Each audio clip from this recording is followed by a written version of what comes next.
जय Shri Ram to all.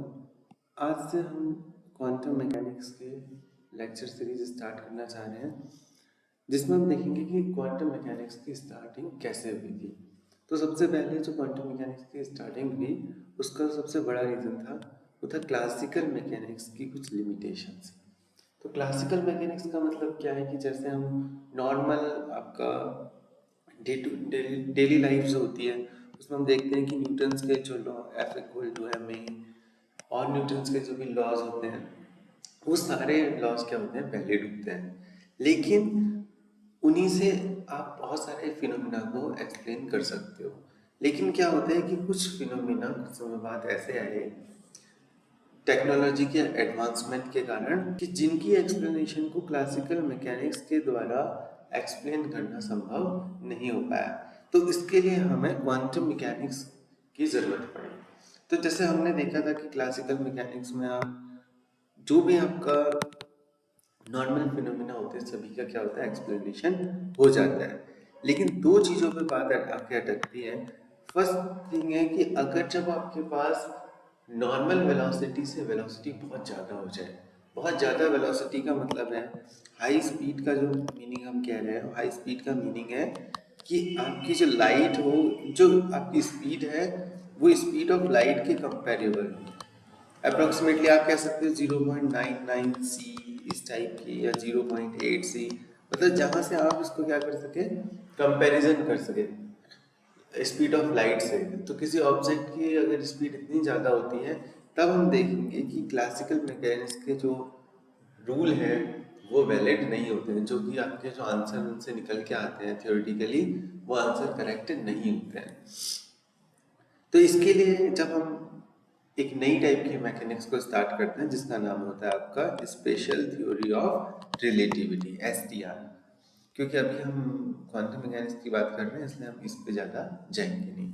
तो second part जो है, हाई स्पीड के अलावा आपका जो क्लासिकल मैकेनिक्स जहाँ पर फेल होती है, वह आपका साइज ऑफ पार्टिकल अगर बहुत स्मॉल हो। तो साइज अगर बहुत स्मॉल होता है, तो उसमें भी आपके जो रूल हैं आपके क्लासिकल मैकेनिक्स के, वो आपके सही सही एक्सप्लेनेशन उसका नहीं देते हैं। ऐसे बहुत सारे फिनोमिना हैं, जैसे आपका फोटो इलेक्ट्रिक इफेक्ट हो गया, ब्लैक बॉडी रेडिएशन हो गया, ठीक है। तो ये सारी जो चीज़ें हैं, ऐसे बहुत सारे एक्सप्लेनेशन और भी होते हैं। तो वहाँ पर आपका फिनोमिना क्लासिकल मैकेनिक्स के द्वारा एक्सप्लेन नहीं हो पाता है अच्छे तरीके से। तो इसलिए हम क्वांटम मैकेनिक्स को इंट्रोड्यूस करवाते हैं कि उनका कैसे एक्सप्लेनेशन हो पाएगा। तो हम देखते हैं जैसे आपका नॉर्मली जो क्वांटम मैकेनिक्स है, वो आपकी जो नॉर्मल थॉट प्रोसेस है, उसके थोड़ा सा क्या है, अपोजिट है। मतलब आप जनरल जो सोचते हैं वो भी क्वांटम मैकेनिक्स में हमेशा सही होगा, ऐसा नहीं है। मतलब कॉमन सेंस से भी कुछ चीज़ें बिल्कुल अलग अलग आपको जाते हुए दिखेंगी। लेकिन ऐसा ही प्रकृति बनी हुई है, नेचर हमारा ऐसा ही है, क्योंकि उसको जो हम थियोरेटिकली अप्लाई करते हैं, जो कि हमारे नेचर में ऐसा होता है, वो उसका सही एक्सप्लेनेशन दे पाता है। जैसे हम एक नॉर्मल अगर हम बात करें कि हमें ऐसा लगता है कि कोई भी एक्सपेरिमेंट, सेम ही एक्सपेरिमेंट अगर है आपका, उसको हम आइडेंटिकल एक्सपेरिमेंट कह सकते हैं। आइडेंटिकल एक्सपेरिमेंट हमें लगता है कि एक ही रिजल्ट देना चाहिए। मतलब एक एक्सपेरिमेंट को आपने एक बार किया, ठीक वैसा ही एक्सपेरिमेंट आपने दोबारा भी किया, तो उसका आंसर क्या आना चाहिए, सेम आना चाहिए। लेकिन क्वांटम मैकेनिक्स में ये भी बात बिल्कुल सही नहीं है। ट्रूली आइडेंटिकल एक्सपेरिमेंट भी आपके जरूरी नहीं है कि आइडेंटिकल रिजल्ट दें। तो identical experiment need not to give the identical result. इसको एक एग्जांपल से हम समझ सकते हैं। जैसे कि अब क्वांटम मैकेनिक्स हम पढ़ रहे हैं, तो इतना तो सबको पता ही होगा कि जो लाइट है आपका, वो डुअल नेचर को शो करता है, आपका वेव करेक्टर भी और पार्टिकल करेक्टर भी। अगर मैं देखूं कि कोई लाइट आपकी लाइट रे आई, और वो लाइट रे जो है आपका, उसका रिफ्लेक्शन भी हुआ और रिफ्रैक्शन भी हुआ। तो ये रिफ्लेक्शन हो गया, और ये लेट्स से क्या हो गया, आपका रिफ्रैक्शन हो गया। अब हम एक चीज अगर कहें कि लाइट को हम फोटोन समझे, मतलब फोटोन की कॉम्बिनेशन को हम क्या कह रहे हैं, लाइट कह रहे हैं। तो लेट्स से यहाँ से अगर 100 फोटोन आए थे, तो कुछ फोटोन का रिफ्लेक्शन होगा, कुछ फोटोन का क्या होगा आपका रिफ्रैक्शन होगा। अब देखो क्या होता है, ये 100 आपके अगर फोटोन आए थे तो लेट्स से 20 फोटोन्स का आपका क्या हो गया, 20% फोटोन, मतलब अगर 100% थे तो 20% ऊपर चले गए और 80% आपके नीचे आ गए।